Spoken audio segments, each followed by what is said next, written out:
Dadaghan ko na lang to para magamit niya pa sa next courier.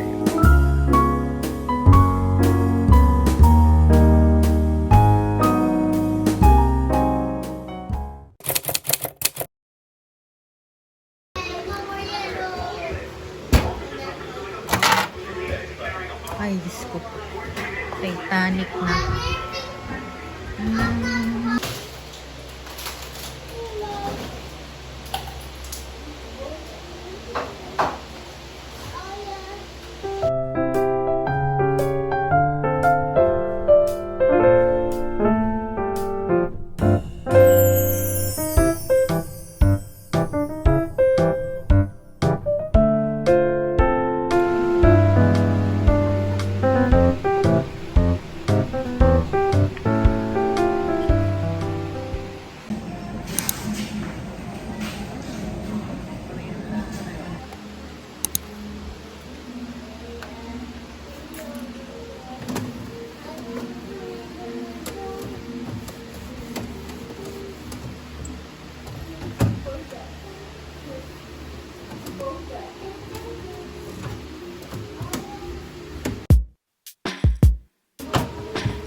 It's a Netflix, I think.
What are you playing, Em?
What are you guys doing? It's time to sleep. Ay, nako. Sleep na, I said. Morning! Good morning!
Okay, so okay pa yung bag ni MM and sinabi niya din na okay pa naman tong bag niya. Wala siyang problem dito.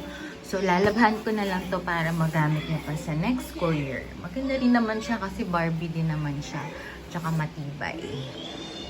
Ito naman kay ate sasakit. Nakita niyo ang dumi na, di ba? But, problema ko dito is itong part na to. So, hindi na siya nasasara. Minsan, kapag nagmamadali siyang itaas yung bag niya, may mga natatapon ng mga laman nito. So, I'll see if I can still do something about it para maisara siya ng maayos. And if ever, then ito pa rin yung bag na gagamitin niya. Lalabahan ko na lang din. Tapos ito yung mga colors, mga crayons, pencil, pens na natira natin. And glue stick. So, ayan, tatabi din natin yan para magamit pa nila for next school year.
So, ayun.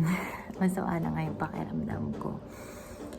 Medyo masakit yung lalamunan ko talaga. So, naalala ko dati nung nagka-COVID kami, nakatulong ng sobra tong Kamilusan spray. So, itatry ko siya. Para bukas okay na ako. Maka-attend ako ng interview ko bukas. Nagpa-check up na nga rin pala si Daddy, si Tantan, tsaka si Sasa. kasi inuupo na rin sila idol. Si MM lang yung kasama ko dito. Nandun sila sa taas ni Mojo. So, after ko mag-spray, nakahit na rin ako doon.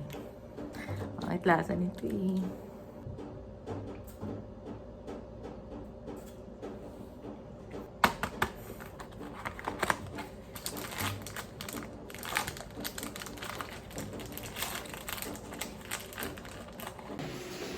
Yay! Thank you, Daddy.